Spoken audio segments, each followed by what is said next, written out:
Right, dear students, welcome back to another video series. In this video, we'll be doing our EMath Coordinate Geometry.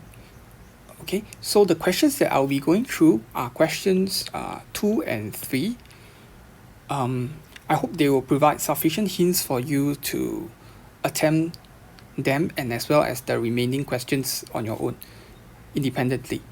Okay, so let's look at question 2.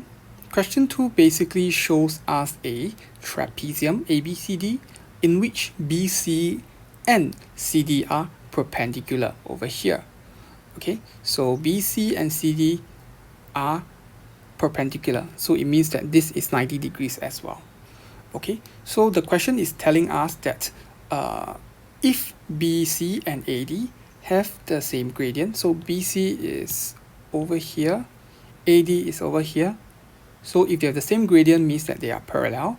Okay, they want you to find the value of y. So if you would like to find the value of y, we must formulate an equation. Since they have the same gradient, we know that the gradient of BC would be the gradient of AD. And the gradient of AD can be written as 10 minus y over 14 minus 0. Okay, so I'm using the formula gradient is y2 minus y1 over x2 minus x1. Okay, and the gradient of BC would simply be 24 minus 20 over 12 minus 5.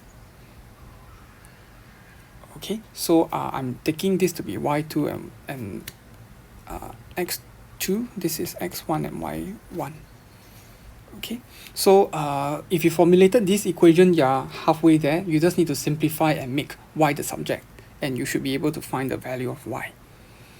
Okay, next you are supposed to find the length of CD. And how will you do that? You are required to apply the length formula. Okay, so the length of CD, so say length of CD would simply be the square root of x2 minus x1 plus y2 minus y1 squared, or x1 minus x2 squared plus y1 minus y2 squared is also fine. Okay, so in this case, in order to find the length of CD, I would have 14 minus 12 squared plus 10 minus 24 squared. Okay, so you just need to simply press this out. Okay, then of course give me 3SF. Okay, because in EMath, right, we don't accept certs as a final answer. We need it to be in 3SF. It is not exact. Okay, so you repeat the same process for AD and BC. Okay, then you should be able to attempt this question, part B.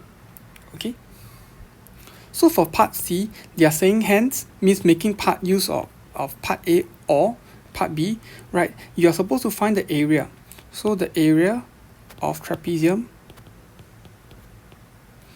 ABCD is given by the formula half times, right, the sum of parallel sides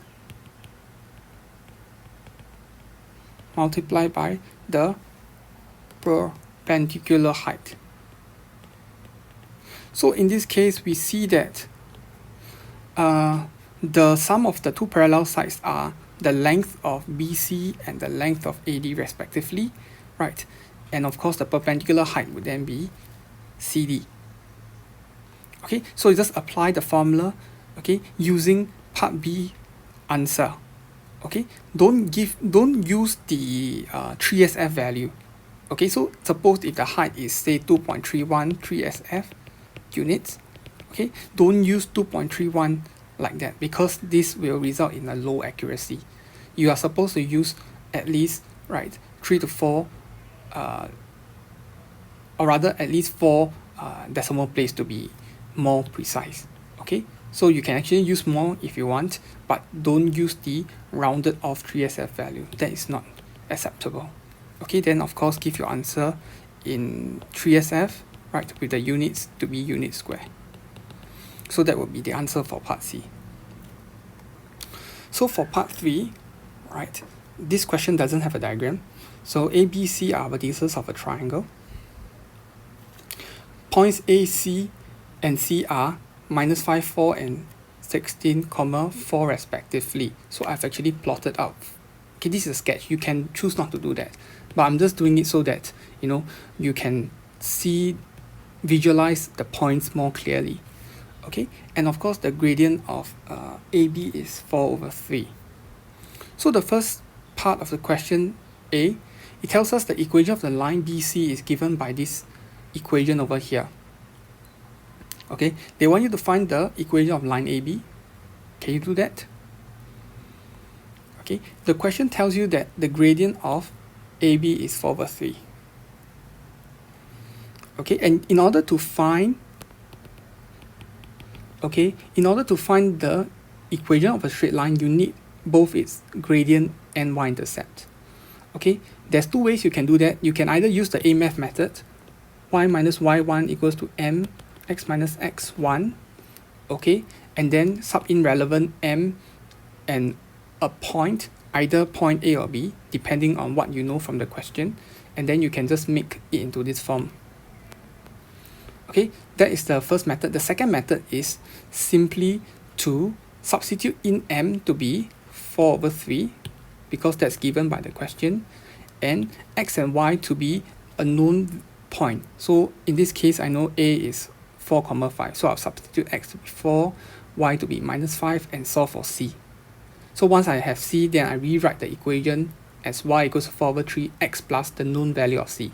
Okay, so you can either do this method or the second method I mentioned. Okay, but I prefer the first one because it's faster. Okay, so you have equation of AB. The next part, they want you to find coordinates of B. So I have the equation of line AB, I have the equation of line BC that is given. Okay, so if you notice that for these two lines, B is the common point. So it means that these two lines, when they intersect at B. So in order to obtain the coordinates of B, we just do simultaneous equation. Okay, so you do either your substitution or elimination method. Okay, so I don't know, B could be here or here depending on what's the coordinate, y coordinate. Okay, so I'll just leave you to find B. Okay, then of course they want you to find the area of triangle ABC. Okay, so you notice that C and A has the same y coordinate, which is equals to 4. So in short, they must lie on the same line, and they are okay, they are lying on the same line. Okay, so in this case, if suppose that B is here, I'm not sure, I mean, I'm just giving an arbitrary point. So if B is here, right, the height of this triangle would then be this over here, right? Okay, so the y coordinate of B minus 4. So this would be the gap that we'll be interested in. That would be the height. Then of course, the length of the triangle ABC would just be the length of AC.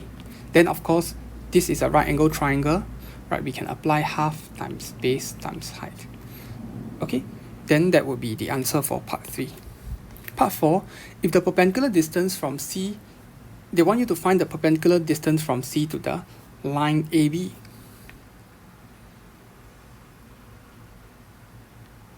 Okay, so likewise, what you need to do is you need to find the length of AB. You need the length of AB. So if this is AB, and if C is here, okay, the perpendicular distance would then be this line, and it must be right angled. Okay, so how can we make use of part 3 to help us to solve? We know that we can say that we like the required perpendicular distance be h, okay, and half times the length of AB multiplied by h which is the perpendicular distance from C to AB, that must still be equals to the area of triangle ABC. Am I right? So it's just a triangle of different orientation, but it's still the same triangle ABC, and this is actually your answer from part 3. Of course, then you make H the subject. Okay, multiply 2 on both sides and make H the subject, and you should be able to find your answer for part 4. Okay, the last one. If D has the coordinates of this 3, 14, 2/3, what can you deduce about the points A, B, and D? Okay, so I give you a hint. You substitute the x coordinate of D into the equation of line AB, right? So if you substitute that the x coordinate of D into this line, and your right hand side is equals to 14 2/3, then what we can say is that point D must lie on AB. In other words, okay, D satisfies the equation of line AB, then of course A, B, and D must lie in the same straight line, right?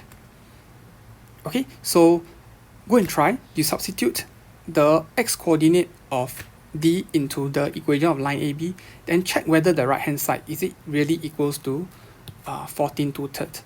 Right, if that's the case, then like what I mentioned, right, D must be lying on the same line as AB, and of course they would be what we call collinear. Okay, so that's the end of this video solution.